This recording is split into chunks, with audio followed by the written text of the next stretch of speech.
Bakit ang daming bawal kapag nanay na? Bawal gumala, bawal magsuot ng sexy, bawal mag-ayos, bawal magpaganda, bawal magpahinga. Yung totoo, tumigil ba ang mundo kapag naging nanay na? Hindi naman, diba? Kaya ikaw bilang nanay, huwag mong limitahan ang sarili mo. Huwag kang magpapaapekto sa sinasabi ng ibang tao.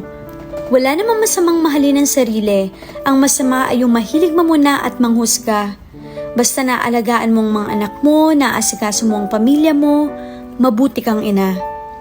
Gawin mo kung anong gusto mo. Gawin mo kung ano ang nagpapasaya sa'yo. Sa kabila ng lahat ng sakripisyo at ginagawa mo para sa pamilya, deserve mong maging masaya. Tandaan mo yan.